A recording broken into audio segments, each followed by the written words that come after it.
Hello दोस्तों, आपका मेरे चैनल लर्न विद रेशु में स्वागत है। Welcome back to my channel.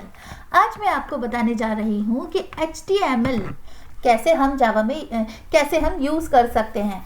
HTML क्या है, कितने इसके टैग्स होते हैं, क्या इसकी हम कोडिंग कैसे करते हैं, कैसे हम एक सिंपल HTML पेज बना सकते हैं, और वो सब मैं आपको एक्सप्लेन करूँगी।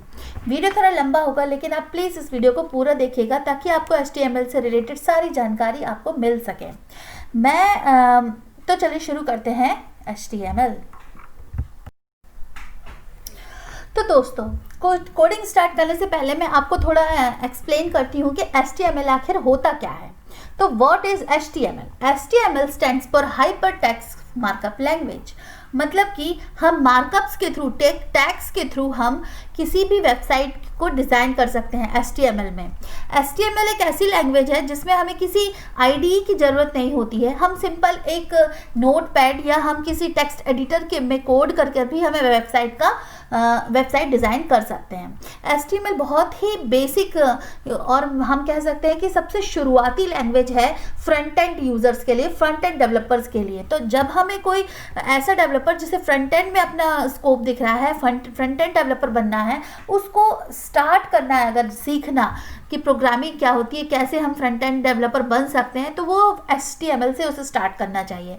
क्यों? क्योंकि HTML सबसे स्टार्टिंग पॉइंट है वेबसाइट डिज़ाइनिंग का। हर जगह HTML से स्टार्ट करने के बाद HTML जैसे पहले हम टैग्स बनाते हैं, एक व्यू दिखाते हैं वेबसाइट को, उसके बाद उसमें फंक्शनैलिटी ऐड करते हैं, उसको थोड़ा सुंदर बनाते हैं। तो ऐसे करके मतलब एक ढांचा कह सकते हैं कि अगर हमें एक वेबसाइट बनानी है और उसका एक ढांचा तैयार करना है तो वो HTML से बनता है। फिर उस ढांचे को हम कितना फंक्शनल बना सकते हैं, कितना सुंदर बना सकते हैं, वो हम CSS और जावास्क्रिप्ट और jQuery और कई सारी फिर एप्लीकेशन है जिसको हम उसमें HTML में ऐड करके, JSPs, कई सारे एप्लीकेशन को ऐड करके फिर उस वेबसाइट को और फंक्शनल बना सकते हैं। तो इसीलिए सभी, अगर फ्रंट एंड डेवलपर बनना है तो हमें HTML से शुरुआत करना होता है। तो HTML जो होता है वो वेब पेजेस को बनाने के लिए हम यूज़ करते हैं, ये तो आपको पता ही चल गया।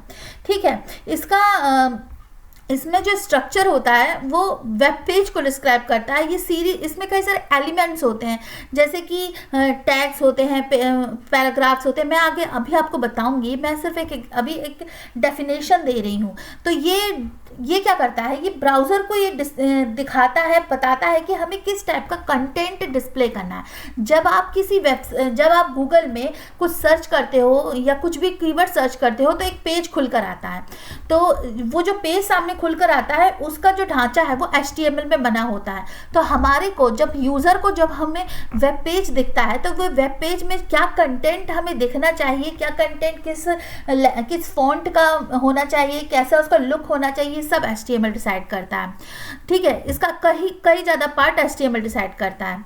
ठीक है, और क्या कहते हैं, HTML में क्या होता है, हम लेबल्स को जैसे पैराग्राफ हुआ या यहाँ पर ये लिखा है व्हाट इज़ HTML, अगर हम इसे गूगल में ढूंढेंगे फॉर एग्जांपल और उसमें आएगा, कोई पेज आया HTML से रिलेटेड, तो उसमें जो भी जैसे ये फॉन्ट इसमें बड़ा है और ये स्मॉल लेटर में है, ये कैपिटल लेटर में है, तो ये सब चीज़ें जो एक वेब पेज में दिखता है वो हम HTML के थ्रू कर सकते हैं। तो सिंपल, अगर अब चलते हैं, स्टार्ट करते हैं कोडिंग की, HTML को कैसे हम कोड कर सकते हैं। तो लेट्स स्टार्ट। तो HTML को अगर हमें कोडिंग करनी है तो HTML को हम सिंपल नोटपैड के थ्रू भी कोडिंग कर सकते हैं। जैसे कि हमारे पास एक नोटपैड हमने ओपन किया, जैसे मैंने एक ये नोटपैड ओपन किया, इसमें मैंने यहाँ पर से इस सिंबल को क्लिक करके यहाँ पर एक न्यू नोटपैड क्लिक कर दिया। ठीक है, अब इसमें न्यू फाइल बन गई नोटपैड की। अब सबसे पहली बात क्या होती है HTML पेज को लिखने की, पहले मैं आपको ये बताती हूँ कि जैसे फॉर एग्जांपल मैंने यहाँ पर लिख दिया एक हेलो वर्ल्ड, ये मैंने लिख दिया। अब मैं इस फाइल को मैं अगर सेव करती हूँ, फॉर एग्जांपल मैं अपने डेस्कटॉप पे यहाँ पर इसका एक्सटेंशन देती हूँ index.html। HTML। तो जब भी हम कोई HTML फाइल बनाते हैं तो हमें उसका जो एक्सटेंशन होता है वो index.html मतलब HTML पेज HTML एक्सटेंशन देना होता है। अगर हमें HTML पेज बनाना है तो हमें उसका जो मतलब कि एक्सटेंशन है वो index.html, यानी कि इंडेक्स क्यों लिखा है मैंने, ये तो नाम हो गया फाइल का, और .html इसका हो गया एक्सटेंशन। तो जैसे ही हम फाइल जो है इस नाम से सेव करेंगे तो वो जो है, मैं आपको दिखाऊं तो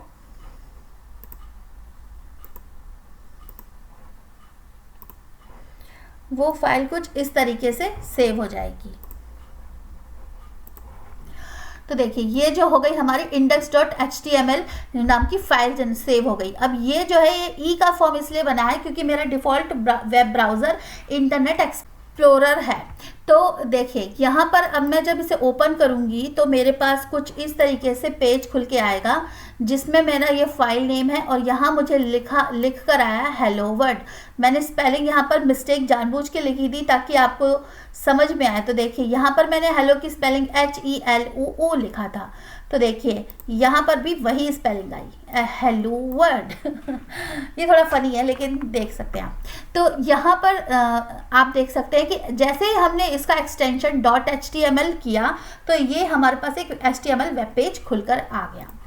अब हम ये जानते हैं, अब हम ये देखते हैं कि कैसे HTML में आगे की कोडिंग कर सकते हैं। देखिए सबसे पहले, अब ये तो हो गया हमारा कि हम जो भी HTML में लिखेंगे वो हमें वेब पेज पे दिखेगा, लेकिन हमें एक स्टैंडर्ड HTML कैसे बनता है ये पहले सीखना होगा। तो सबसे पहली लाइन जो होती है HTML की वो होती है कुछ इस तरीके से डॉक टाइप। तो जब भी हम कोई HTML पेज लिखना शुरू करते हैं तो उसकी जो स्टार्टिंग होती है वो इस सिंटैक्स से होती है डॉक टाइप, डॉक्यूमेंट टाइप। ये डिस्क्राइब करता है कि ये डॉक्यूमेंट जो है वो HTML डॉक्यूमेंट है, तो हमें डॉक टाइप देना होता है, यहाँ HTML लिखा होता है, ठीक है, और इसको हमें क्लोज भी करना होता है। तो HTML का वो तो हो गया एक ओपनिंग ब्रैकेट और ये हो गया क्लोजिंग ब्रैकेट, क्लोजिंग एलिमेंट। तो ये जो है इन दो लाइंस के बीच में हमारा HTML का कोड लिखा होता है। तो ये तो हो गया अपना डॉक्यूमेंट टाइप डिफाइन कर दिया, क्योंकि यहाँ पर हमने टैग HTML यूज़ किया था तो यहाँ पर भी क्लोजिंग टैग HTML। अब टैग्स क्या होते हैं, मैं टैग वर्ड यूज़ किया, तो टैग मतलब जो भी HTML में हम लिखते हैं या कोड करते हैं वो सब टैग्स के अंदर होता है। और ये टैग्स जो होते हैं, इन टैग्स के अंदर और टैग्स भी ऐड कर सकते हैं, मतलब हम टैग के इनसाइड टैग भी कर सकते हैं। तो ये सारा जो HTML का काम है वो टैग्स के थ्रू परफॉर्म होता है। तो HTML का सबसे बेसिक टैग कौन सा है, इंपॉर्टेंट और फर्स्ट स्टेप क्या है, डॉक टाइप। इसके तो डॉक टाइप दे दिया हमने, ये डॉक्यूमेंट टाइप डिस्क्राइब करता है। उसके बाद हम एक टैग बनाएंगे HTML यहाँ, और उसका ओपनिंग HTML टैग और ये क्लोजिंग HTML टैग। तो टैग्स क्या होते हैं, टैग वो होते हैं कि जो HTML का सारा काम जो होता है वो टैग्स के थ्रू परफॉर्म होता है। कुछ भी लिखा होता है वो टैग्स के अंदर ही लिखा होता है। टैग्स के अंदर टैग भी हम लगा सकते हैं, टैग्स के थ्रू हम किसी भी तरीके से HTML वेबसाइट को या मतलब कि जो वेब पेज है उसको किसी भी तरीके से मैनिपुलेट कर सकते हैं, बना सकते हैं, डिज़ाइन कर सकते हैं। तो सबसे इम्पोर्टेंट, सबसे पहला स्टेप होता है डॉक टाइप, और उसके बाद हमें ये HTML का टैग ओपन करना होता है और क्लोज करना होता है। अब इस HTML टैग के अंदर हमारे पास क्या होता है, दो टैग्स होते हैं। सबसे पहला टैग क्या होता है, हेड टैग, और हेड टैग को ओपन कर दिया। अब इसको क्लोज करेंगे। हमेशा HTML टैग्स में ओपन करने के बाद उसे क्लोज करना बहुत ज़रूरी होता है। तो ये तो हो गया हमारा हेडर टैग, ठीक है। इंडेंटेशन का बहुत ज़रूरत है, बहुत ही ज़्यादा ध्यान देना होता है। अगर हम HTML बना रहे हैं डॉक्यूमेंट, तो हमें ये जो टैग्स हैं वो एक जैसे ही, जहाँ क्लोजिंग है वहीं उसी लाइन में, जहाँ ओपनिंग है उसके थोड़े नीचे उसी इंडेंटेशन पे क्लोजिंग लाइन होनी चाहिए। इस चीज़ का बहुत ध्यान देना होता है, ठीक है। अब पहला तो हो गया हेड और दूसरा हो गया बॉडी। तो जो हेड में होता है, हेड टैग में क्या होता है, अब आप मुझसे पूछोगे कि हेड टैग क्या होते हैं। तो जो हेड टैग होता है वो बताता है कि Meta information of the HTML page, मतलब HTML पेज की जो मेटा इन्फॉर्मेशन है, जैसे कि डिस्क्रिप्शन हुआ, जैसे कि HTML का टाइटल हुआ, डिस्क्रिप्शन हुआ, इस टाइप से किस टाइप का कंटेंट है इसमें, कि इसमें अगर देखें कई देशों में अलग अलग लैंग्वेजेस यूज़ कर सकती हैं, तो वहाँ पर जो वेब पेज होते हैं वो उन स्पेसिफिक एरिया की लैंग्वेज में बने होते हैं, तो वो लैंग्वेज के लिए अलग अलग कैरेक्टर टाइप होते हैं, कंटेंट टाइप होते हैं, तो वो सब हम हेडर टैग में डिस्क्राइब करते हैं। वो मैं अभी आगे आपको बताऊंगी स्टेप बाय स्टेप। और बॉडी में क्या होता है, बॉडी में हम डिस्क्राइब करते हैं कि आखिर हमें HTML में करना क्या है, क्या दिखेगा, क्या उसमें कंटेंट होंगे, कैसा उसका लुक होगा।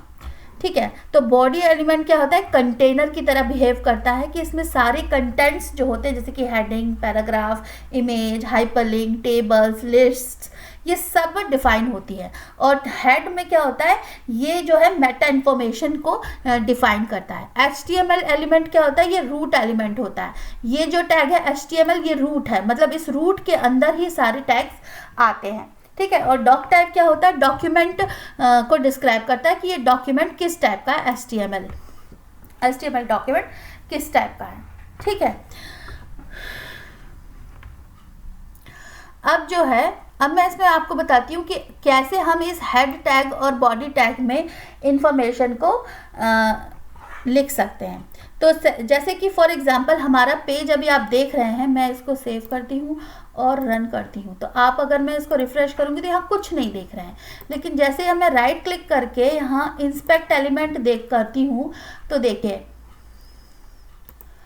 तो आप देखेंगे कि आप मैं आपको ये बहुत ही ट्रिकी चीज़ बता रही हूँ, ये कोई भी वेबसाइट वाले, आपको कोई भी वीडियो वाले नहीं बताएंगे। यहाँ पर आप राइट क्लिक करके इंस्पेक्ट एलिमेंट करके आप ये देख सकते हैं कि आपका बना हुआ HTML का डोम एक्सप्लोरर में कैसा दिखता है। तो आप देखिए, यहाँ मुझे दिख रहा है कि मैंने एक डॉक टाइप डिफाइन किया, जो मैंने यहाँ डिफाइन किया है, HTML टैग डिफाइन किया है, हेड डिफाइन किया है और बॉडी डिफाइन की है, और नीचे HTML ब्लॉक, और इसके अंदर मैंने कुछ भी नहीं लिखा है, और तो इसलिए यहाँ कुछ नहीं दिख रहा है। इसी तरीके से तो इस कंसोल ऑप्शन से हम यहाँ पर इसमें अगर हमारे HTML में कोई गलतियाँ हैं, वार्निंग्स हैं, या फिर कोई वार्निंग्स, मिस्टेक्स या फिर कोई सजेशंस हैं, वो यहाँ दिखते हैं। ठीक है, डिबगर के थ्रू ये एक और ऑप्शन है जहाँ पर हम HTML को डिबग कर सकते हैं। ये तब यूज़ होता है जब हम जावास्क्रिप्ट या थोड़ा एडवांस फंक्शनैलिटी ऐड करते हैं, तब यूज़ होता है। तो अभी आप इसको देखिए। अब जैसे मैं अगर इस हेडर टैग में एक टाइटल टैग जोड़ देती हूँ, ठीक है, तो टाइटल टैग क्या करता है, HTML का टाइटल बताता है कि ये किस नाम का HTML है। अभी आप देख रहे हैं यहाँ पर, तो इस HTML में ये फाइल नेम ऐसा कुछ दिख रहा है, यहाँ पर कोई टाइटल नहीं है। तो जैसे ही मैं ये पेज टाइटल को लिख देती हूँ और इसको सेव करती हूँ और इसको रिफ्रेश करती हूँ, तो देखिए अब मेरे पेज का एक नाम आ गया, एक टाइटल आ गया, पेज टाइटल। ठीक है, तो यहाँ पर अब HTML पेज का एक टाइटल दिखने लगा। तो ये जो टैग है हेडर, मैंने अभी जैसे आपको बताया मेटा इन्फॉर्मेशन कि HTML पेज की जो हेडर्स हैं उसके बारे में एक्सप्लेन करता है। तो ये एक टैग है टाइटल टैग, जिसके थ्रू हम पेज का टाइटल डिस्क्राइब कर सकते हैं। इसी तरीके से अब मैं आपको बताती हूँ कि बॉडी टैग में हम क्या लिख सकते हैं। तो जैसे कि फॉर एग्जाम्पल मैं एक टैग बताती हूँ, जैसे ये, तो हमने लिखा माई फर्स्ट हेडिंग। अब हेडिंग को यहाँ पर ये टैग जो यूज़ किया है मैंने H1, तो हम ये H1 tag, H2 tag, H3 tag, इस तरीके से H5 तक हम यूज़ कर सकते हैं। तो ये टैग्स क्या है, ये डिफरेंट फॉन्ट साइज डिसाइड करते हैं। जैसे हेडिंग है, अब मैंने ये H1 टैग यूज़ किया है, इसको सेव करके जब मैं इसको रिफ्रेश करूँगी पेज को, तो ये देखिए यहाँ पर ये हेडिंग में आ गया माई, और आप देख रहे होंगे कि यहाँ पर भी मेरे H1 टैग दिख रहा है डोम एक्सप्लोरर में। तो यहाँ देखिए ये माई फर्स्ट हेडिंग। तो इस तरीके से हम देख सकते हैं कि हमारे डोम के एलिमेंट्स क्या क्या हैं। और यहाँ देखिए, यहाँ ऐसा कोई लुक नहीं दिख रहा है कि कोई HTML टैग या हेड या बॉडी, कुछ नहीं दिख रहा है। यहाँ सिर्फ मुझे ये एक हेडिंग दिख रही है, माई फर्स्ट हेडिंग, और ये बोल्ड में है, ठीक है, और बिग है। अब मैं इसको अगर H2 कर दूँ और इसके क्लोजिंग टैग को H2 कर दूं और अब इसे सेव करूं, तो ये देखिए इसका फॉन्ट साइज छोटा हो जाएगा, तो ये इसका फ़ॉन्ट साइज़ छोटा हो जाएगा, तो ये दूसरे टाइप की हेडिंग बन जाएगी, ये हो जाएगा। तो ये लार्ज हेडिंग और स्मॉल हेडिंग के लिए हम यूज़ करते हैं H1 H2 को, ठीक है। अगर मैं H2 की जगह H3 करती हूँ तो ये और स्मॉल हो जाएगा, ठीक है। मैं इसको सेव करती हूँ और यहाँ रिफ्रेश करती हूँ, तो देखिए यहाँ पर मेरा चेंज हो गया H3 हेडिंग, और ये देखिए और स्मॉल हो गया। तो इस तरीके से हम हेडिंग लिखने के लिए इस H1 टैग का, H1 H2 H3 टैग का यूज़ करते हैं। अब इसी तरीके से हम एक और टैग यूज़ कर सकते हैं जिसे कहते हैं पैराग्राफ टैग। पैराग्राफ टैग में हम क्या कर सकते हैं, पैराग्राफ टैग में हम कुछ पैराग्राफ यानी कुछ ज़्यादा इंफॉर्मेशन लिख सकते हैं, जैसे कि my first paragraph, what is HTML, it's describe about HTML, ऐसे कुछ भी मैंने लिख दिया है। तो ये पूरा पैराग्राफ, मतलब हमें एक लाइन से ज़्यादा इंफॉर्मेशन अगर लिखनी है तो हम पैराग्राफ पी हेडर का यूज़ करते हैं, ठीक है। अब मैंने इसे सेव कर दिया और इसे रिफ्रेश करूँगी तो देखिए ये पूरा एक लाइन से ज़्यादा इंफॉर्मेशन यहाँ पैराग्राफ के फॉर्म में आ गई, और यहाँ पर देखिए मेरा पैराग्राफ टैग भी बन गया, ये डोम एलिमेंट में आ गया, ठीक है।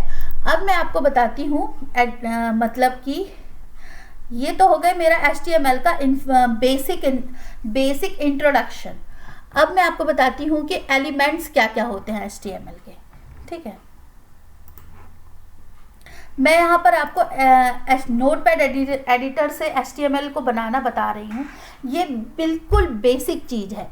इसमें भले ही आपको ऑप्शंस नहीं दिखते हैं, क्योंकि कुछ एडिटर्स ऐसे होते हैं जैसे कि बहुत सारे अगर आप इंटरनेट पे देखें तो काफ़ी सारे एडिटर आपको मिल जाएंगे। मैक के लिए अलग एडिटर होता है नोटपैड, और विंडोज़ के लिए अलग टाइप के एडिटर्स होते हैं, जैसे कि ऑटम आयो और कई तरीके के होते हैं। मैं ज़्यादा यूज़ नहीं करती हूँ एडिटर्स का, मैं नॉर्मली नोटपैड या फिर नोटपैड का ज़्यादातर यूज़ करती हूँ। तो ये आपको ऑप्शंस तो नहीं बताता है, सजेशंस तो नहीं देता है, लेकिन ये इससे आप लर्न बहुत अच्छे से कर सकते हैं, अच्छे से सीख सकते हैं, क्योंकि इसमें सबसे ज़्यादा गलतियाँ होंगी आपसे, और गलतियाँ होंगी तो आप ज़्यादा सीखोगे। जितनी आप गलतियाँ करोगे उतना ही कोडिंग में आप ज़्यादा सीखोगे। ये बहुत ही की पॉइंट है, ठीक है।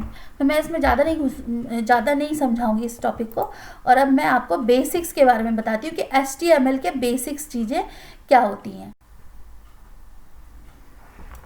तो जैसे कि मैंने आपको बताया यहाँ कि HTML में काफ़ी एलिमेंट्स हम यूज़ कर सकते हैं, जैसे कि मैंने आपको बताया हेडिंग एलिमेंट, पैराग्राफ एलिमेंट। अब मैं आपको बताती हूँ नेस्टेड एलिमेंट। तो HTML में हम नेस्टेड एलिमेंट्स का भी यूज़ कर सकते हैं। अब नेस्टेड एलिमेंट का क्या मतलब है? ऐसे एलिमेंट जिसके अंदर हम एक और एलिमेंट के अंदर एलिमेंट लिखते हैं। तो जैसे कि फॉर एग्जांपल यहाँ मैंने एलिमेंट लिया था हेड एलिमेंट के अंदर एक और एलिमेंट कौन सा हुआ? टाइटल। तो ये क्या हो गया? Nested element. इसी तरीके से बॉडी एलिमेंट के अंदर मैंने एक और एलिमेंट लिया है, हेडिंग एलिमेंट और पैराग्राफ एलिमेंट। अब मैं पैराग्राफ एलिमेंट के अंदर भी कई सारे एलिमेंट्स ले सकती हूँ। तो जैसे कि मैंने पैराग्राफ एलिमेंट के अंदर अगर हम कोई चीज़ लेते हैं या कुछ लिखते हैं, कोई एलिमेंट डिस्क्राइब करते हैं, तो उसे एट्रीब्यूट कहते हैं। तो जैसे कि मेरा ये पैराग्राफ है, इसको मैं एक स्टाइल देना चाहती हूँ, एक स्टाइल, इसका एक और एट्रीब्यूट, इसको कलरफुल बनाना चाहती हूँ। तो ये एलिमेंट क्या है? पी एलिमेंट को मैं एक एट्रीब्यूट ऐड करके इसको कलरफुल बना सकती हूँ। कैसे? मैं स्टाइल नाम का एट्रीब्यूट लेती हूँ और इसमें मैं लिखती हूँ कुछ इस तरीके से, इसका सिंटैक्स होता है कलर रेड, ठीक है। और तो ये हो गया हमारा एट्रीब्यूट। तो मैंने क्या किया है, पैराग्राफ को एक स्टाइल एट्रीब्यूट दिया है जिसमें मैंने इसके कलर को रेड कर दिया है।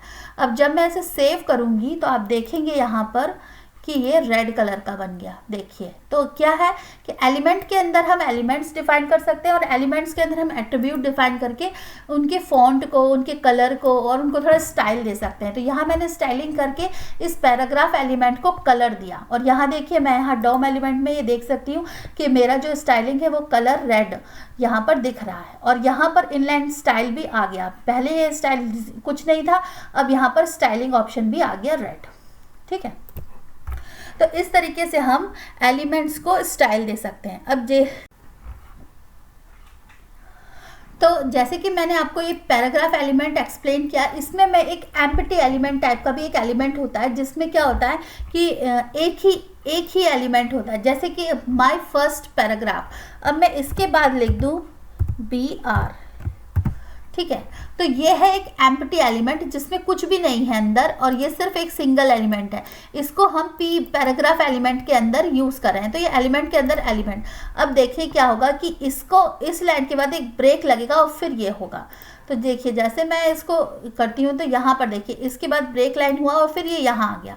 तो अगर हमें पैराग्राफ में, क्योंकि हम एक ही लाइन में सब कुछ नहीं लिखते, हमें स्टेप बाय स्टेप लिखना होता है, तो हम पैराग्राफ में इस तरीके से ब्रेक का यूज़ करके, BR का यूज़ करके, टैग का हम अपने सेंटेंसेस को फॉर्मेटिंग कर सकते हैं। ठीक है, HTML जो होता है वो टैग नॉट केस सेंसिटिव होता है, मतलब केस सेंसिटिव नहीं होता है। केस सेंसिटिव का मतलब क्या, जैसे अगर मैंने यहाँ P लिखा है, स्मॉल p, अगर मैं कैपिटल P भी लिख देती हूँ और इसको सेव करती हूँ तो इसका कुछ इफेक्ट नहीं होगा, ये फिर उसको P ही ले लेगा। तो HTML केस सेंसिटिव नहीं होता है, ये बहुत ही अच्छी बात होती है HTML की। ठीक है, अब मैं आपको बताती हूँ कि एट्रीब्यूट्स क्या क्या होते हैं। जैसे कि फॉर एग्जांपल मैंने अभी आपको बताया एट्रीब्यूट, एक स्टाइल एट्रीब्यूट लिया था मैंने। इसी तरीके से HTML में क्या होता है, एडिशनल इन्फॉर्मेशन प्रोवाइड करने के लिए एलिमेंट्स को हम एट्रीब्यूट का यूज़ करते हैं। जैसे कि मैंने अभी आपको बताया कि मैं पैराग्राफ में स्टाइल का यूज़ करके हमने इसको एक डिफरेंट लुक दे दिया। इसलिए इसी तरीके से इसमें क्या होता है कि स्टार्ट टैग से के आगे से डिफाइन होते हैं और एट्रीब्यूट जो होते हैं वो नेम और वैल्यू पेयर में होते हैं। तो यहाँ पर जैसे स्टार्ट टैग है ये, इसके बाद यहाँ पर लिखा जाता है एट्रीब्यूट को और इसकी जो नेम और वैल्यू होती है, तो इसका नेम क्या हुआ स्टाइल और उसकी वैल्यू हो गई ये। तो हमेशा जो एट्रीब्यूट्स होते हैं वो नेम और वैल्यू के फॉर्म में होते हैं और वैल्यू को जो होता है वो डबल कोट्स के अंदर लिखा जाता है। ठीक है, अब मैं आपको एक और एग्जांपल देती हूँ, जैसे कि हम कैसे HTML में लिंक्स क्रिएट कर सकते हैं। ठीक है, तो जैसे लिंक्स क्रिएट करने के लिए हमारे पास एक टैग होता है ए टैग। ठीक है, और इसके बाद इस ए टैग को पहले क्लोज कर दूंगी मैं। हमेशा ये याद रखिए कि जब भी आप कोई टैग बनाए तो उसको ओपन और क्लोज करना मत भूलिए, क्योंकि अगर आप ओपन और क्लोज नहीं करेंगे तो क्या होगा कि हम भूल भी सकते हैं और कोडिंग में एरर आ सकती है। तो यहाँ पर अब हमें लिंक प्रोवाइड करना होगा। तो लिंक प्रोवाइड करने के लिए हमारे पास एक एट्रीब्यूट होता है href और इसमें जो है डबल कोट्स के अंदर हम किसी भी वेबसाइट की लिंक प्रोवाइड कर सकते हैं। जैसे मैं यहाँ पर सिंपल लिखती हूँ https://www.google.com। तो मैंने google.com की वेबसाइट को यहाँ पर लिख दिया। अब मैं जब इस लिंक पर क्लिक करूँगी तो मेरा google.com खुल जाएगा। तो देखिए ये मैंने यहाँ सेव कर दी। हमें लिंक्स बनाने के लिए ए टैग का यूज़ करना होता है। यहाँ पर जैसे ही मैं इसको रिफ़्रेश करूँगी तो वेट, यहाँ मैंने गलती करी कि इसमें मैंने वैल्यू प्रोवाइड नहीं की। देखिए यहाँ तो मैंने लिंक तो प्रोवाइड कर दी, तो यहाँ लिंक तो बन गई होगी, लेकिन उस लिंक को मैंने वैल्यू प्रोवाइड नहीं की, इसलिए ये टैग अब विजुअली नहीं दिख रहा है। तो यहाँ पर जैसे मैंने लिख दिया गूगल बस, ठीक है, अब ये लिंक बन जाएगी। तो यहाँ अब मैं रिफ़्रेश करती हूँ तो देखिए ये गूगल की लिंक बन गई। जब मैं इस पर क्लिक करूँगी तो मेरा पेज google.com पे चला जाएगा। अब इसमें एक बात देख रहे हैं आप कि यहाँ पर ये पेज जो है वो google.com पे डायरेक्ट चला गया। अगर मैं यहाँ पर इस href को एक टारगेट दे देती, एक और टारगेट इक्वल्स टू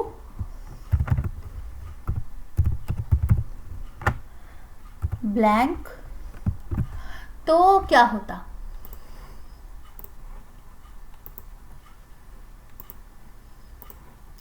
तो ये क्या कर रहा है, अब ये दूसरे पेज पे खोल रहा है, ये हमारा हमारा पेज यहाँ पर है और ये दूसरे एक और वेब पेज खोलकर वहाँ पर लिंक को फॉरवर्ड कर रहा है। तो इस तरीके से इस एट्रीब्यूट, टारगेट एट्रीब्यूट के थ्रू हम ये बता सकते हैं कि हमारी लिंक में हमें किसी और पेज में ओपन करना है, उसी सेम पेज पर लिंक ओपन नहीं करनी है।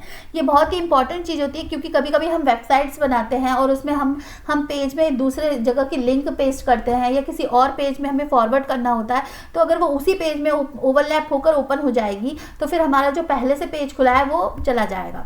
तो इसलिए हम हमेशा कोशिश करते हैं कि जब हमें एक पेज से दूसरे पेज में लिंक करना होता है तो हम जो है ये टारगेट एलिमेंट का यूज़ करें।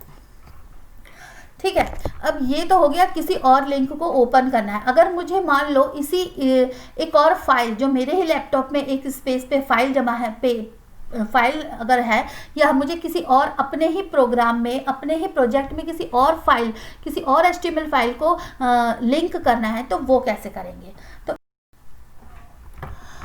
तो जैसे कि मेरी एक फ़ाइल बनी थी यहाँ index.html, जो मैंने आपको बताया था, ये मैंने क्या किया, ये जो है ये फ़ाइल मैंने इस अपने एक प्रोजेक्ट बनाया है, HTML प्रोजेक्ट फोल्डर, और उसके अंदर ये रख ली।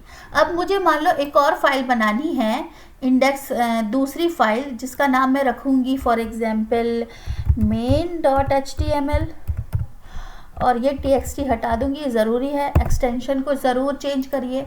तो अब ये main.html ये अभी ब्लैंक है, तो अब मुझे क्या करना है, index.html की जो फाइल बनी है मेरी, इसमें मुझे main.html को लिंक करना है। तो मैं यहाँ पर सीधे क्या लिख दूंगी, main.html।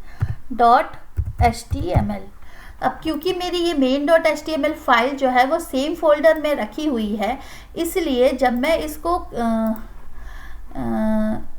मैं इसको क्लिक करूँगी इस लिंक को, तो ये जो है रिफ्रेश, और ये मुझे मेन नाम का पेज खोलकर दे देगा। ये देखिए कौन सा, main.html नाम का पेज यहाँ पर खोल के दे दिया। क्योंकि इस पेज में कुछ भी नहीं लिखा है, इसलिए हमारे पास जो main.html पेज को भी खोल लेती हूँ ओपन, और उसके बाद main.html। तो देखिए इस main.html में कुछ नहीं लिखा था, इसलिए ये जो है यहाँ पर एम्प्टी आया। अब अगर मैं इस main.html में लिख दूँ सीधे main.html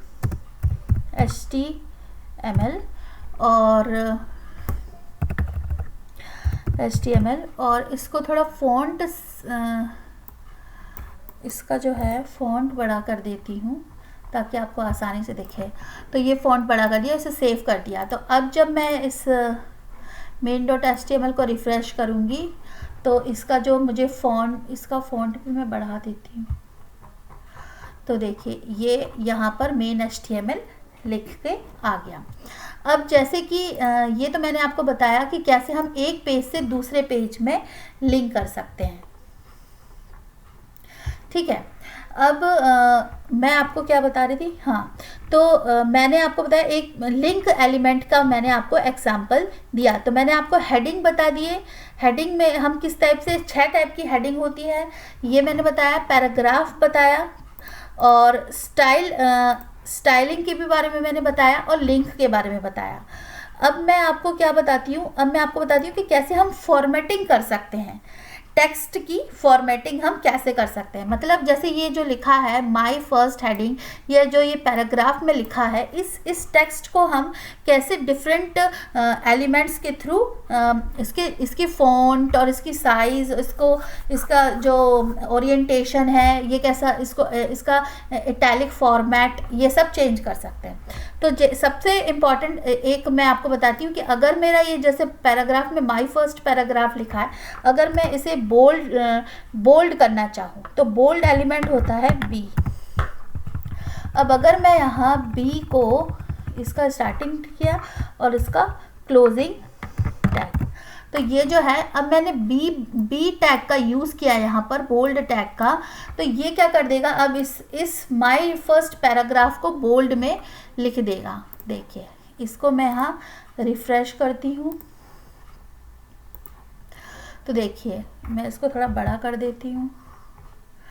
तो अगर आप अब देखेंगे तो यहाँ पर माय फर्स्ट पैराग्राफ जो है ये बोल्ड में आ गया। तो अगर हमें लेटर्स जो हमारी जो लिखा है वेबसाइट में उसे बोल्ड में टेक्स्ट को करना है तो हम कैसे कर सकते हैं, बी के थ्रू, ये बी टैग के थ्रू हम कर सकते हैं। इसी तरीके से हम क्या कर सकते हैं, अगर हमें किसी टेक्स्ट पे एक स्ट्रॉन्ग इम्पॉर्टेंस प्रोवाइड करना है, मतलब इसे भी हम बोल्ड में ही लिख सकते हैं, जैसे ये है। अगर मैं एक और एलिमेंट होता है स्ट्रॉन्ग, STORNG, स्ट्रॉन्ग एलिमेंट, ये भी एक तरीके से बोल्ड का ही काम करता है। तो जैसे मैं फॉर एग्जांपल यहाँ तक के लिए स्ट्रॉन्ग एलिमेंट लिखती हूँ, ठीक है, और इसको सेव करती हूँ। तो अब जब मैं इसको रिफ्रेश करूँगी तो देखिए ये भी बोल्ड। तो बोल्ड को जब हमें किसी टेक्स्ट एलिमेंट को बोल्ड करना है तो हम दो तरीके से कर सकते हैं, स्ट्रॉन्ग से या बोल्ड से। इसी तरीके से अगर हमें किसी टेक्स्ट को फॉर एग्जांपल इस टेक्स्ट को हमें बोल्ड करना है और हमें इटैलिक भी करना है, तो हम क्या कर सकते हैं, इसमें हम एक और टैग जोड़ सकते हैं आई, तो ये इटैलिक फॉर्मेट में आएगा। तो ये जो माय फर्स्ट है मैं इसको आई टैग में कन्वर्ट कर देती हूँ, तो ये जो माय फर्स्ट है ये इटैलिक टैग में आ जाएगा। कैसे, ये देखिए इसमें माय फर्स्ट जो है ये इटैलिक में आया और माय और पैराग्राफ है ये बोल्ड भी है और इटैलिक भी है। ये बोल्ड और इस बोल्ड में अंतर है। स्ट्रॉन्ग में क्या है, स्ट्रॉन्ग वाले एलिमेंट में थोड़ा अलग ही तरीके से दिख रहा है, और इधर देखिए ये बोल्ड है लेकिन इसका जो फॉन्ट साइज है वो डिफरेंट है, ठीक है। अब ये तो हो गया अपना इटैलिक एलिमेंट। इसी तरीके से हम क्या कर सकते हैं, किसी वर्ड को अगर हमें एम्फसाइज करना है और हम जो जैसे हम किसी मतलब कि जैसे हम स्क्रीन रिकॉर्डिंग में हम कोई वर्ड प्रोनाउंस करते हैं और उसको हमें एम्फसाइज करना है, तो हमें उस पर वर्बल स्ट्रेस देना है, तो हम क्या यूज़ कर सकते हैं, EM का। जैसे कि मैं जैसे लिख सकती हूँ इट डिस्क्राइब्स, तो यहाँ पर मैं एम्फसाइज करना है मुझे इस डिस्क्राइब द अबाउट HTML, इसको मुझे एम्फसाइज करके दिखाना है, तो मैं EM का यूज़ करूँगी, EM टैग का। और अब मैं अगर इस पेज को रिफ़्रेश करूँगी तो देखिए ये जो है एक अलग ही फॉर्म में आ गया कि ये ये भी इटैलिक है, ये भी इटैलिक है, लेकिन ये थोड़ा इसका डिस्क्रिप्शन थोड़ा इसका जो लुक है वो चेंज हो गया, ठीक है। अब इसी तरीके से एक होता है स्मॉल टेक्स्ट। जब हमें जब हमें इस टेक्स्ट को स्मॉल करना होता है, तो फॉर एग्जांपल मुझे इस गूगल को स्मॉल करना है, तो मैं क्या करूँगी, यहाँ स्मॉल टेक्स्ट का स्मॉल एलिमेंट का यूज़ कर लूँगी। तो जैसे कि मैं कहीं पर भी कोई भी टैग यूज़ कर रही हूँ, ये मैं इसलिए कर रही हूँ ताकि आपको पता चले कि हम HTML कितना मतलब कि HTML कितना फ्लेक्सिबल है, हम कैसे भी टैग्स का यूज़ कर सकते हैं। तो यहाँ पर देखिए जैसे मैंने इस स्मॉल टैग को मतलब स्मॉल टैग का यूज़ किया यहाँ पर, तो ये जो HTML था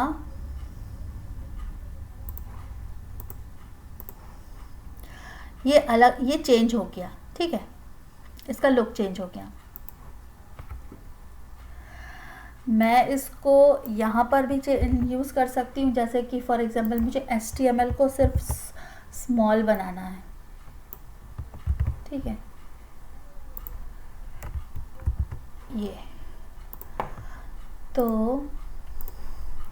मैं इसको रिफ़्रेश करूँगी तो देखिए वॉट इसमें HTML स्मॉल हो गया, ये बोल्ड है लेकिन इसका जो साइज़ है वो छोटा हो गया, ठीक है, स्मॉल इट्स। तो ये इससे ये दोनों ये HTML इट्स छोटा है, ठीक है। इस तरीके से स्मॉल एलिमेंट का यूज़ कर सकते हैं। इसी प्रकार से अगर हमें किसी टेक्स्ट को हाईलाइटेड करना है तो हम मार्क एलिमेंट का यूज़ करेंगे। मैं सारे एलिमेंट्स का यूज़ करके, जैसे मैं यहाँ पर आपको एक नया एलिमेंट बनाती हूँ, जैसे मुझे कुछ एक पैराग्राफ एलिमेंट है ये, डोंट फॉरगेट टू बाय, और उसके बाद हमें यहाँ पर उस प्रोडक्ट को मार्क करना है। हम जैसे कोई ई कॉमर्स वेबसाइट है, उसमें हम कोई सेलिंग प्रोडक्ट है, उसको हमें मतलब कि उसको हाईलाइटेड करना है, तो हम क्या मार्क एलिमेंट का यूज़ करेंगे। मार्क को लिखा और मिल्क विल बी हाईलाइटेड। तो अब जैसे मैं इसको सेव करूँगी और इसको रिफ़्रेश करूँगी तो देखिए ये हाईलाइटेड हो गया। अब इसमें जो है ये कलरफुल दिखने लगा, तो ये हाईलाइटेड फॉर्म में दिखने लगा कि मिल्क को don't forget to buy milk today. Okay, इसी तरीके से अब क्या कर सकते हैं, हम डेल एलिमेंट का यूज़ कर सकते हैं। डेल एलिमेंट क्या होता है, ये जो है डिलीट मतलब ऐसा जैसे कोई डॉक्यूमेंट है जिसमें से जैसे हम कोई वेबसाइट होता है जिसमें हम कुछ डिलीट कर कोई चीज़ ऐसी है जो डिलीट हो चुकी है और हमें शो करना है कि ये डिलीट है, तो हम कैसे शो करेंगे। तो हम जैसे कि ऐसे इस तरीके से डेल एलिमेंट का यूज़ करके, जैसे मैंने ये लिखा माय फेवरेट कलर डेल ब्लू और ये रीड, तो ब्लू डिलीटेड फॉर्म में दिखेगी। कैसे, देखिए, तो जैसे ये मैं कहना चाह रही थी कि अगर ये जो वर्ड है ब्लू, उसमें जो ये जो लाइन आ गई है, तो जब हमें किसी एलिमेंट को ये दिखाना है कि ये डिलीटेड हो गया है, ये चला गया है किसी वेबसाइट पे, तो हम क्या कर सकते हैं, ऐसा डेल एलिमेंट का यूज़ करके इस एलिमेंट के इस टेक्स्ट के आजू बाजू डेल एलिमेंट का यूज़ करके इसे डिलीटेड शो कर सकते हैं। इसी तरीके से हम जो है, अगर हमें ये दिखाना है कि कोई एलिमेंट जो है कोई डॉक्यूमेंट जो है या कोई टेक्स्ट है किसी डॉक्यूमेंट में इंसर्टेड है, ये बहुत ही बेसिक, बहुत ही कॉम्प्लिकेटेड चीज़ें हैं, मतलब बेसिक तो हैं लेकिन ये हर कोई नहीं बताता है। आपको हर वीडियोज़ में ये नहीं एक्सप्लेन किया जाएगा इतनी डिटेल में, लेकिन मैं आपको बता रही हूँ, इसलिए ये वीडियो थोड़ा लंबा हो जाएगा। तो प्लीज़ आप मेरे वीडियो को पूरा देखिएगा ताकि आप HTML को अच्छे से समझ सकें। तो देखिए, जैसे कि मैंने ये बताया कि इसमें मैंने डेल एलिमेंट का यूज़ किया, और अब ये क्या किया मैंने, INS एलिमेंट जो होता है इसका हम यूज़ कर सकते हैं ये दिखाने के लिए कि डॉक्यूमेंट में कैसे इंसर्टेड है। जैसे देखिए, मैं आपको ऐसे मुँह से एक्सप्लेन नहीं कर पा रही हूँ, लेकिन देखिए यहाँ पर ये अंडर इसके नीचे एक लाइन आ गई, ये देखिए। तो इस तरीके से अगर हमें ऐसे किसी चीज़ का रिप्रेजेंटेशन करना होता है कि हम text has been inserted into a document, मतलब कि अंडरलाइन करना होता है, हमें किसी टेक्स्ट को अंडरलाइन करना होता है, तो हम क्या कर सकते हैं, इस इंसर्ट एलिमेंट का यूज़ कर सकते हैं। इसी तरीके से एक एलिमेंट होता है सब एलिमेंट क्या होता है, सबस्क्रिप्ट ऑफ टेक्स्ट, मतलब ये जो है किसी फॉर एग्जाम्पल जैसे मैं आपको बताती हूँ, मैंने एक पहले पैराग्राफ बनाया, ठीक है, या चलो पैराग्राफ बनाया और उसमें मैंने लिखा H2O। अब H2O में 2 को मुझे नीचे लाना है, तो मैं क्या करूँगी, ये जो है सब एलिमेंट का यूज़ करूँगी। तो अब 2 जो होगा वो सब दिखाएगा नीचे, देखिए। तो देखिए H2O में जो 2 है, ये देखिए ये 2 नीचे दिखाया।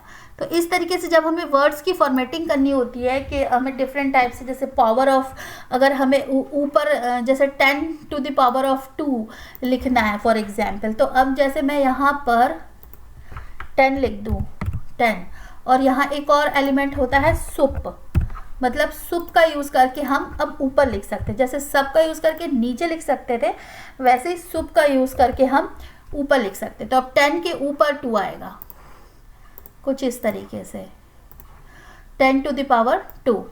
तो इस तरीके से हम HTML में नंबर्स को रिप्रेजेंट कर सकते हैं, ठीक है।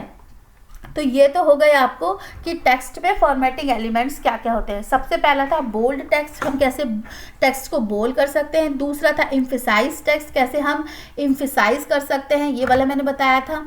तीसरा था आई टेक्स्ट, कैसे हम इटैलिक टेक्स्ट कर सकते हैं ये। और फिर था स्मॉल, हम कैसे वर्ड्स को स्मॉल बना सकते हैं, ये मैंने यहाँ से दिखाया था। और कैसे हम सबस्क्रिप्ट टेक्स्ट यूज़ कर सकते हैं, सब मैंने यहाँ लिख के बताया था सब। और कैसे हम सुपर स्क्रिप्टेड टेक्स्ट, मतलब सुपर स्क्रिप्ट कर सकते हैं, पावर चढ़ाने के लिए या इस टाइप से हम ये यूज और एक बताया था मैंने इंसर्टेड टेक्स्ट, कैसे हम इंसर्ट कर सकते हैं, कैसे हम डिलीटेड टेक्स्ट कर सकते हैं, कैसे हम एम्फेसाइज कर सकते हैं टेक्स्ट को। तो ये सारी चीज़ें मैंने आपको अभी बताई। अब मैं आपको बताती हूँ, तो ये फॉर्मेटिंग के अंदर आता है कि हम टेक्स्ट को कितने तरीके से फॉर्मेट कर सकते हैं। अब मैं आपको बताती हूँ कोटेशंस और ब्लॉक कोट्स के बारे में कि तो जैसे हमें कोई टेक्स्ट है जिसके चारों तरफ हमें कोटेशन मार्क जैसे कुछ इस तरीके से लिखना है।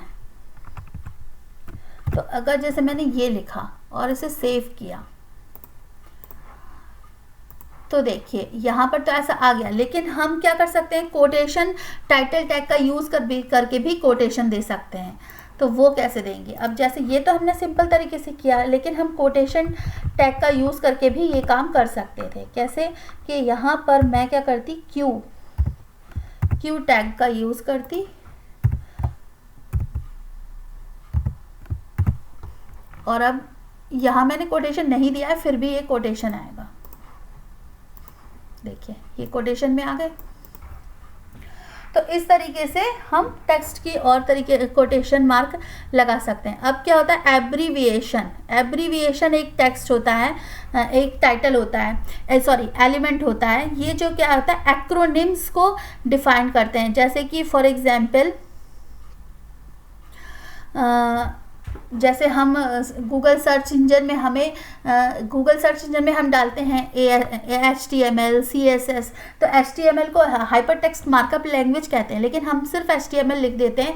तो वो कैसे हमारा सर्च इंजन पढ़ लेता है और कैसे हमें फिर HTML ही रिप्रेजेंट करता है। तो उस टाइप के एब्रीविएशंस को अपनी वेबसाइट में लिखने के लिए हम एक मतलब कि एलिमेंट यूज़ करते हैं जिसे कहते हैं ABBR। उसे कैसे यूज़ करेंगे वो मैं बताती हूँ। जैसे कि फॉर एग्जांपल मैंने यहाँ पर एक पैराग्राफ बनाया था, I do not forget to buy. अब यहाँ पर मैं क्या करती हूँ, इस पैराग्राफ में मैं यहाँ पर लिखती हूँ एब्रीविएशन टैग ABBR और पहले मैं इसे क्लोज करूँगी ABBR और उसके बाद मैं इसके बीच में लिखती हूँ जैसे WHO, ठीक है। और अब मैं जो है इसका जो टाइटल है, यहाँ पर एक टाइटल एट्रीब्यूट होता है, टाइटल एट्रीब्यूट के थ्रू हम ये बता सकते हैं कि WHO का फुल फॉर्म क्या है।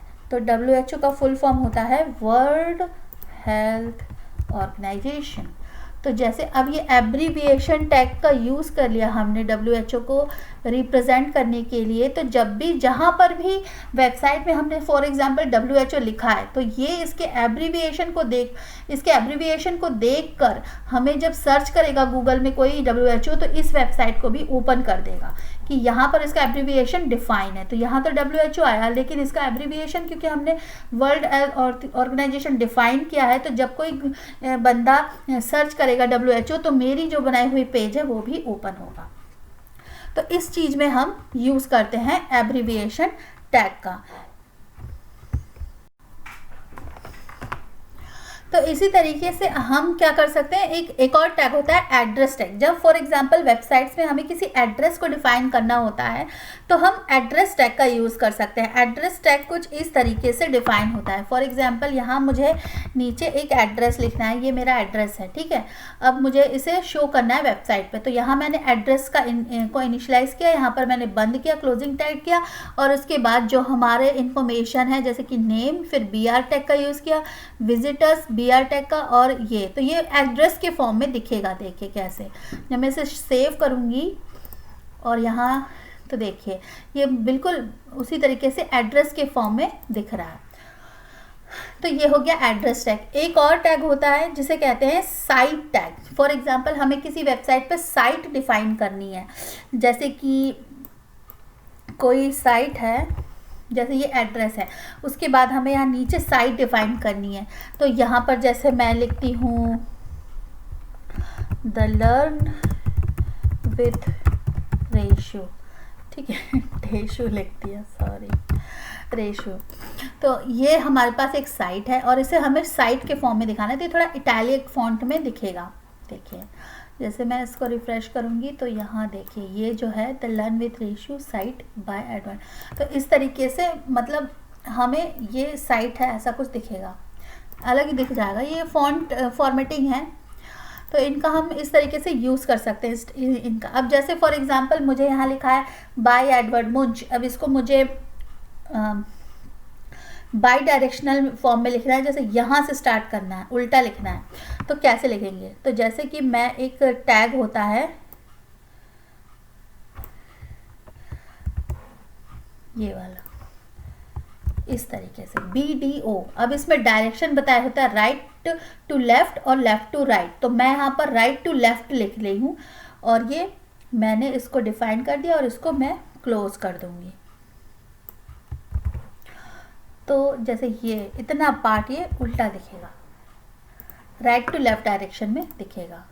तो जैसे मैं इसे रिफ्रेश करती हूँ तो देखिए ये जो है ये उल्टे डायरेक्शन में राइट टू लेफ्ट हमें दिखने लगा। अब जैसे अगर मैं यहाँ लेफ़्ट टू राइट करती तो लेफ़्ट टू राइट, ठीक है, तो अब ये सही डायरेक्शन में दिखने लगेगा, तो ये सही हो गया। तो इस तरीके से हम ये बाई डायरेक्शनल ओवरराइड टैग का यूज़ कर सकते हैं।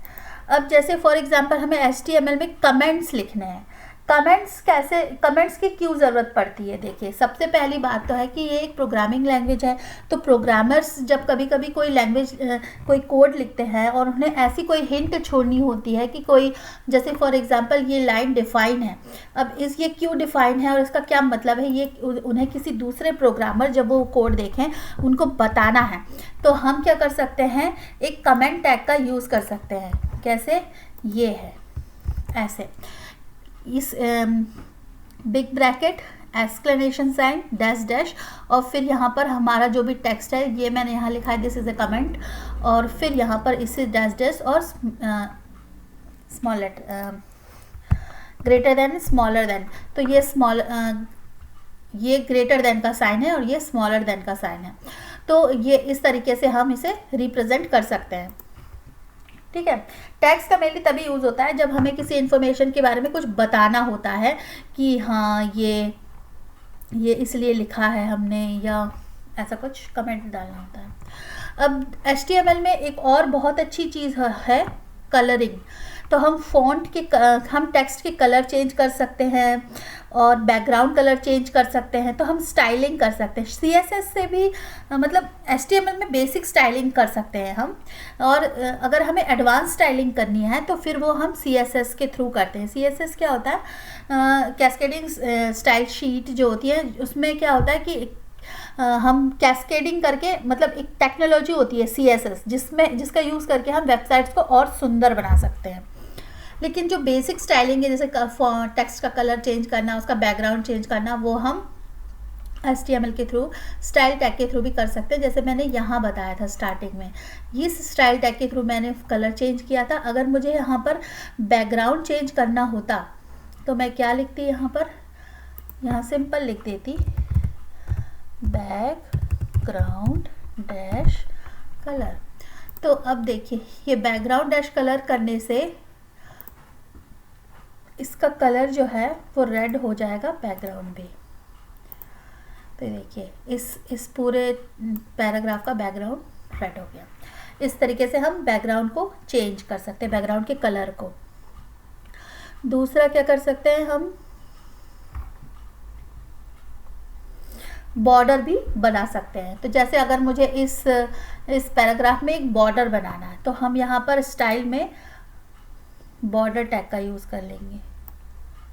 जैसे मुझे यहाँ मैंने लिख दिया बॉर्डर, और बॉर्डर में जो वैल्यू होती है वो होती है पिक्सेल्स में। तो जैसे मुझे लिखनी है 2 पिक्सेल्स की बॉर्डर बनानी है, और उसका कलर भी हम देख सकते हैं। तो हमें 2 पिक्सल की बॉर्डर बनानी है जिसका कलर होना चाहिए, कलर मुझे कुछ इस तरीके से डिफाइन करना होगा, जैसे सॉलिड टोमेटो, ये कलर है, मैंने कोई गलत कलर डाल दिया था। तो इस तरीके से ये कलर के नेम डिफाइन है, हम तो इस तरीके से ये बॉर्डर बन गई, सॉलिड टोमेटो कलर की बॉर्डर बन गई। तो हमें अगर किसी टेक्स्ट का बॉर्डर बनाना है तो हम इस तरीके से बना सकते हैं, बैकग्राउंड बना सकते हैं, बॉर्डर बना सकते हैं, उसके टेक्स्ट को कलर कर सकते हैं, और कलर टेक्स्ट का कलर कर सकते हैं, टेक्स्ट को बैकग्राउंड दे सकते हैं। ठीक है, तो ये तो हो गया अपना स्टाइलिंग थोड़ी। HTML CSS जो होता है, इसमें क्या होता है कि हम उसको थोड़ा और ज़्यादा डिज़ाइनिंग कर सकते हैं। जैसे कि फॉर एग्ज़ाम्पल, तो जैसे कि हमें फॉर एग्ज़ाम्पल HTML का यूज़ करके ही हमें थोड़ा और स्टाइलिंग रिप्रेजेंट करनी है, हमारे जो टेक्स्ट है या जो हमारा डेटा है, जो हमारा कंटेंट है, उसे हमें थोड़ा और स्टाइलिश बनाना है। तो हम कैसे CSS का यूज़ कर सकते हैं HTML में? हम CSS का HTML में यूज़ 3 तरीके से कर सकते हैं, inline, internal and external. Inline का क्या मतलब है? इनलाइन मतलब जिसमें हम क्या होता है, स्टाइल एट्रीब्यूट का यूज़ करके हम टेक्स्ट को डिज़ाइन देते हैं। इंटरनल का क्या यूज़ होता है? इंटरनल में क्या होता है कि हम जो है हेडर टैग, हेड टैग जो होता है, हेड टैग में हम यहाँ पर, जैसे कि यहाँ पर मैंने एक स्टाइल टैग बनाया,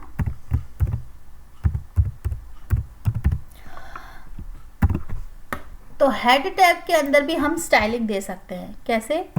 यहाँ पर जैसे मैंने लिख दिया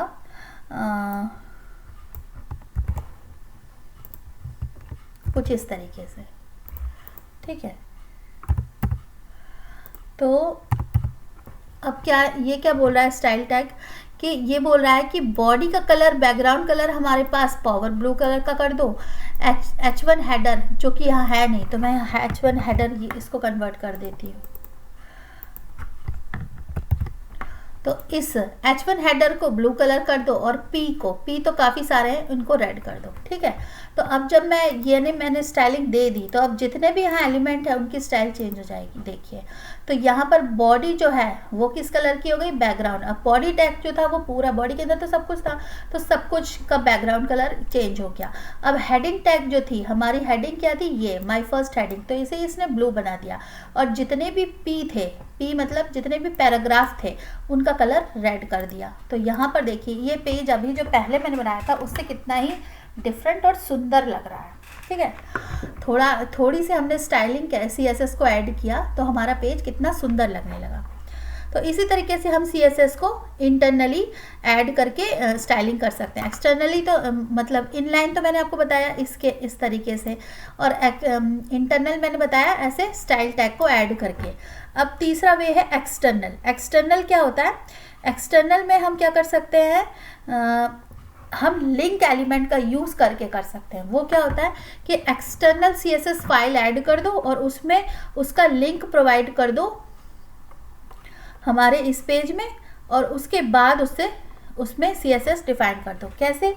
तो जैसे कि हम यहाँ पर फॉर एग्जांपल एक लिंक एलिमेंट डिफाइन करेंगे, लिंक,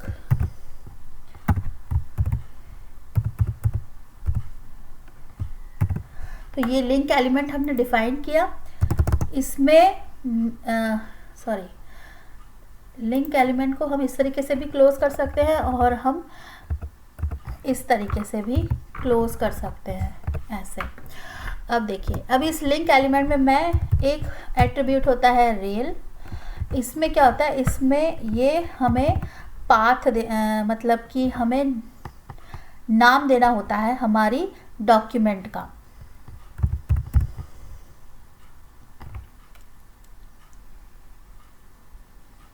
तो यहाँ जैसे मैंने नाम दिया स्टाइल शीट,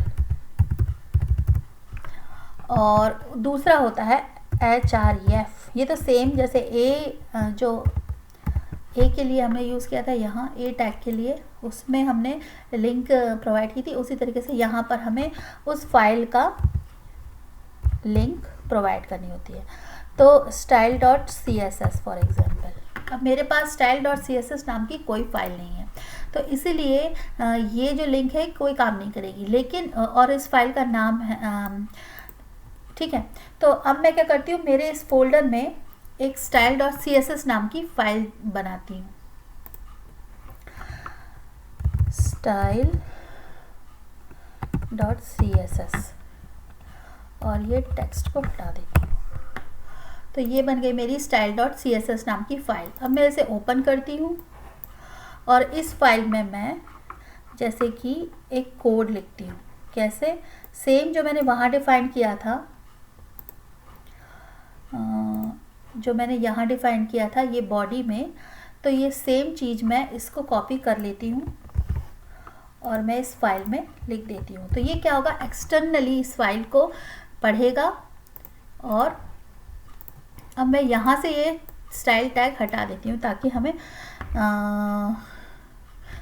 ताकि हमें अंतर समझ में आए।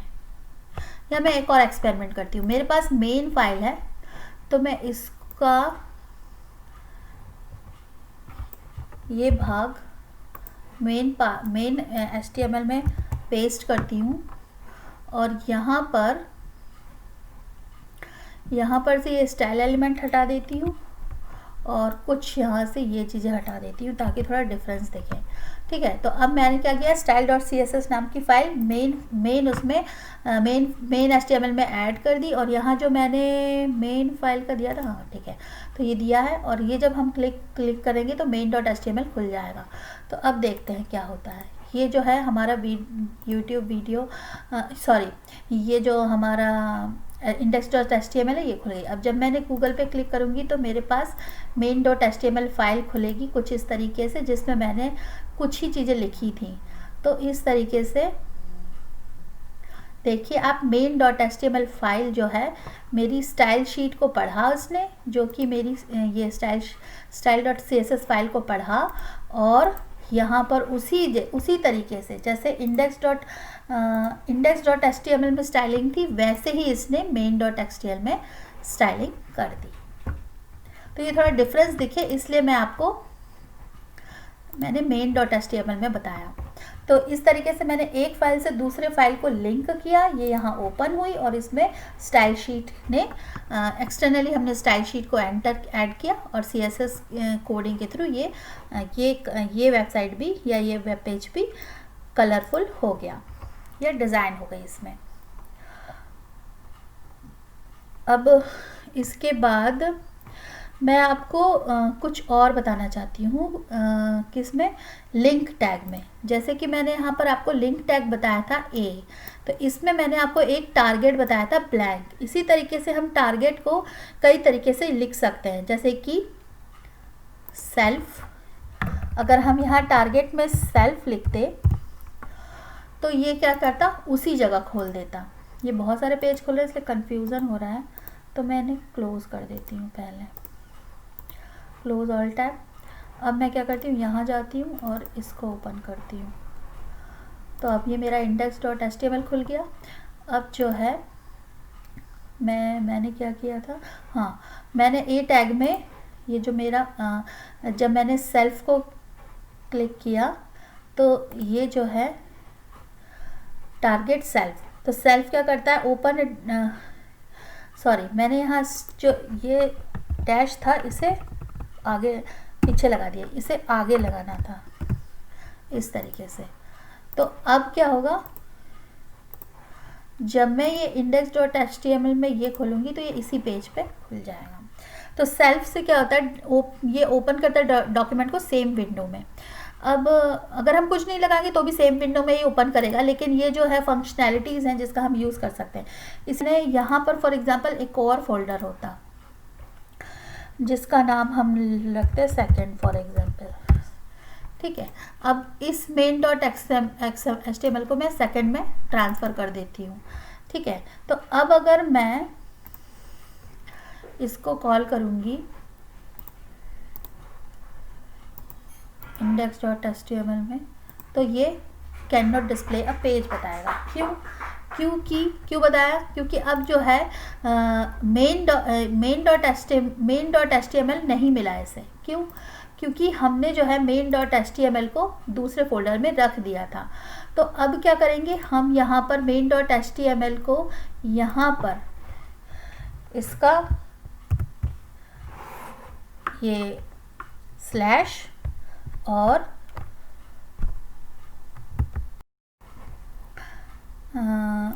फोल्डर का नाम सेकेंड, तो मैं यहाँ फोल्डर का नाम लिख रही हूँ सेकेंड और उसके बाद स्लैश।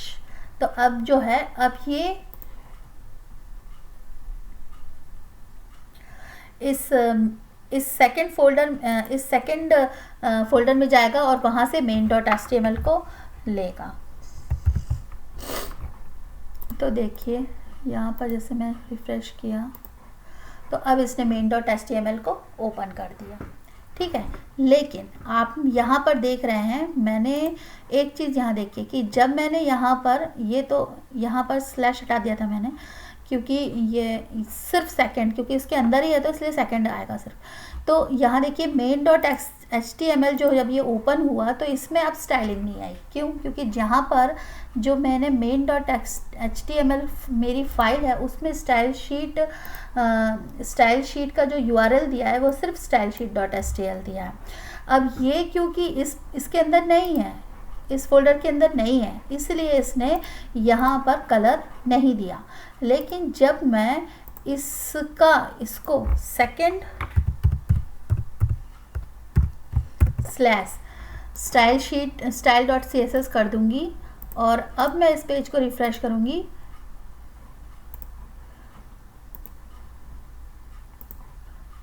सॉरी,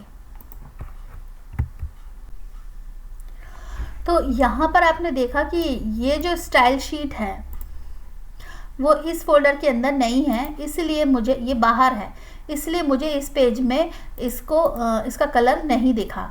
तो अब मुझे क्या करना होगा, मैं यहाँ पर क्या करूँगी, डॉट या फिर मैं स्टाइल शीट को अब सेकेंड फोल्डर में डाल देती हूँ। तो अब मैं अगर इस पेज को रिफ्रेश करूँगी तो ये स्टाइल शीट को पढ़ने लगा। लेकिन अब मैं जब इस मेन index.html है जो हमारा, इसमें यहाँ पर दोनों तरफ से था इसलिए कलर दे रहा था। अब मैंने यहाँ से स्टाइल टैग को हटा दिया। अब देखिए ये जो है अब style.css फाइल को ढूंढेगा, तो मैंने यहाँ सेव कर दिया था। अब मैं इसे रिफ्रेश करूँगी तो इससे स्टाइलिंग चली गई। क्यों? क्योंकि इसका जो पाथ है, इस जो स्टाइल शीट का पाथ है वो सेकंड के अंदर, मतलब फाइल जो है वो सेकंड के अंदर चली गई है, सेकंड फोल्डर के अंदर। तो अब मुझे क्या देना पड़ेगा, सेकंड स्लैश style.css। अब जो है अब मेरा index.html काम करेगा। तो यहाँ पर देखिए स्टाइलिंग हो गई। तो ये जो है ये रिलेटिव URL है, इनके थ्रू हम कैसे इमेज को, मतलब कोई भी फाइल को लिंक कर सकते हैं। इसी तरीके से एक और लिंक होता है जिसमें हम इमेजेस को भी लिंक कर सकते हैं। ठीक है, तो जैसे कि हमने यहाँ पर गूगल लिखा था, यहाँ पर जब गूगल लिखा है इसकी जगह पर मैं क्या कर सकती हूँ, एक इमेज भी लिख सकती हूँ और जब इमेज बना सकती हूँ और उस इमेज पे जब क्लिक करूँगी तो भी मेरा दूसरा पेज खुलेगा। तो उसके लिए हम क्या करते हैं, जैसे कि मेरी ये फाइल है index.html और इसमें मैंने यहाँ पर कहाँ लिखा था गूगल, ये यहाँ पर मैंने ये दिया था। ठीक है, अब मैं इसमें जो है एक एट्रीब्यूट ऐड करूँगी इमेज का। ठीक है, इमेजेस को ऐड करने के लिए हम इमेज टैग का यूज़ करते हैं, img। ठीक है, ये हो गए हमारा इमेज टैग। अब इसमें क्या होगा, गूगल का ये तो हो गया। इमेज टैग के अंदर हम कुछ एट्रीब्यूट्स को डिफाइन करते हैं, जैसे कि इसका सोर्स, कि इमेज कहाँ से आएगी। तो ये भी एक बहुत अच्छी चीज़ है कि इमेज, और ये होता है एक अल्ट टैग। अल्ट टैग के थ्रू हम वो डिफाइन करते हैं, जैसे यहाँ पर मैं एक गूगल का इमेज डालूंगी, ठीक है, लेकिन अगर मेरी इमेज फॉर एग्जांपल डिलीट हो गई या मिस हो गई तो उसकी जगह पर ये गूगल लिखा आ जाएगा। तो उससे क्या होगा कि जैसे अब सोर्स में, अब मेरे पास कोई अभी तो इमेज है नहीं, तो मैं क्या करती हूँ, यहाँ एक URL लेती हूँ। तो जैसे मैं यहाँ पर लेती हूँ फॉर एग्जांपल एक पेज में कुछ कोई भी फॉर एग्जांपल कैट डालती हूँ और कैट की कोई अच्छी सी पिक्चर लेती हूँ, जैसे ये। अब इस कैट की जब मैं यहाँ पर क्लिक किया तो ये एक बहुत बड़ी लिंक आ गई, जैसे ये। तो इस कैट की इस लिंक को कॉपी करके जब मैं यहाँ पर लिख दूँगी तो क्या होगा, और यहाँ मैं लिख दूँगी कैट, क्यूट कैट, ठीक है। तो ये क्या हो गया, अब अल्ट से अगर मेरी इमेज हट गई तो मुझे मिलेगा इन्फॉर्मेशन। कैसे, देखिए जब मैं यहाँ क्लिक करूँगी तो देखिए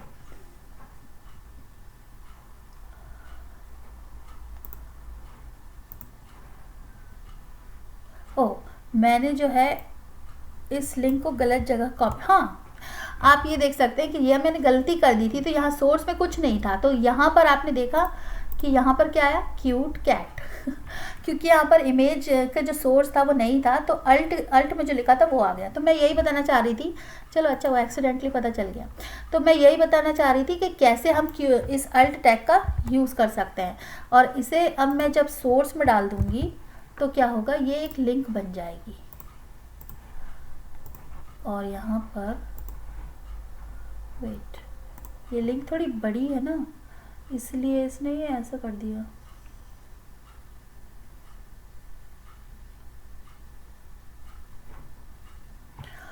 मैं कोई छोटी लिंक लेती हूँ। तो मैं क्या करती हूँ, ये एक इमेज को कॉपी करके मैं अपने इस फोल्डर में रख लेती हूँ, ठीक है। ये मैंने कॉपी कर ली। अब क्या होगा, और मैं क्या करती हूँ, इस सेकेंड फोल्डर में मैंने वो इमेज, ये वाली इमेज, इसको मैंने यहाँ डाल दिया। अब ये हमारी इमेज यहाँ आ गई। अब क्या करूँगी, मैं इस इमेज को अच्छा सा नाम दे दूँगी ताकि cutie.jpg, ठीक है। अब मैं क्या करूँगी, इसको यहाँ रेफ़र करूँगी सोर्स में। तो आप देख सकते हैं मैं यहाँ तक इसको डिलीट मार देती हूँ और सोर्स में मैं लिखती हूँ cutie.jpg, ठीक है। तो अब cutie.jpg जो है इंडेक्स डॉट, लेकिन ये सेकंड फोल्डर में है, तो मैं क्या लिखूँगी, second/cutie.jpg, क्योंकि अब मैंने इसे कहाँ, नहीं मैंने इसे HTML में ही डाला है, सॉरी। तो मैं थोड़ा कंफ्यूज हो गई थी।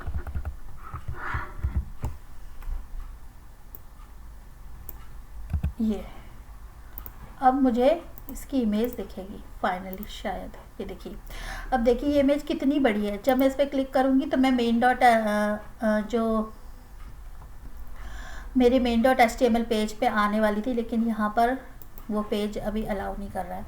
लेकिन ये देखिए, ये इसके थ्रू, हाँ मैंने यहाँ से href हटा दिया था ना, इसलिए। तो यहाँ पर मैं जैसे second/main.html, ठीक है, ये मैंने लिख दिया। तो अब मैं यहाँ पर रिफ़्रेश करूँगी और जब इस पर क्लिक करूँगी तो main.html में मूव हो जाऊँगी। तो ये जो पिक्चर है ये कितनी बड़ी है। अब मुझे ये पिक्चर अपने हिसाब से, अपने पेज के हिसाब से इसका मतलब चेंज करना है, इसकी स्टाइल चेंज करनी है, इसकी विड्थ और हाइट चेंज करनी है। तो इसके लिए मैं क्या करूँगी, एक और टैग होता है, एक और एट्रीब्यूट होता है जो मैंने अभी आपको बताया था, स्टाइल एट्रीब्यूट। तो स्टाइल को लिंक, ये क्या है, स्टाइल एट्रीब्यूट, इसका मैं यूज़ करके इसकी विड्थ भी चेंज कर सकती हूँ। कैसे, तो मैं यहाँ पर लिख दूँगी विड्थ फॉर एग्जांपल मुझे लिखना है 50 पिक्सल और हाइट कॉलन फॉर एग्जांपल लिखना है 70 पिक्सल। ठीक है, तो मैंने यहाँ विड्थ और हाइट दे दी इस इमेज की। तो अब जब मैं इसे रिफ्रेश करूँगी तो कैसा आएगा देखते हैं। ये देखिए कितनी छोटी सी इमेज आ गई। तो इस तरीके से हम इमेजेस के को कैसे हम अपने पेज में लगा सकते हैं, कैसे उसमें लिंक क्रिएट कर सकते हैं और कैसे हम उसको स्टाइल दे सकते हैं, छोटा बड़ा, ये सब मैंने आपको बताया। तो मैं आज के लिए बस इतना ही। मैं HTML का बेसिक नॉलेज मैंने आपको दे दिया, क्या कितने तरीके से HTML में हम टैग्स का यूज़ कर सकते हैं, स्टाइलिंग कैसे कर सकते हैं। आगे मैं इसका एक और पार्ट 2 बनाऊंगी, बहुत लंबा हो गया है, तो इसलिए अब मैं एक और पार्ट बनाऊंगी जिसमें मैं जावास्क्रिप्ट को HTML में कैसे ऐड कर सकते हैं, कैसे HTML को रिस्पॉन्सिव बना सकते हैं, कैसे हम उसमें फाइल्स पाथ दे सकते हैं, कैसे हम लेआउट दे सकते हैं, लाइक HTML का थोड़ा और एडवांस फॉर्म मैं उसमें एक्सप्लेन करूँगी। तो आज के लिए बस इतना ही। और मैं तो thank you very much for watching. और अगर आपको मेरा वीडियो पसंद आए तो आप इसे लाइक भी कर सकते हैं, शेयर भी कर सकते हैं और मेरे चैनल को सब्सक्राइब भी कर सकते हैं। Thank you very much, bye bye, see you again.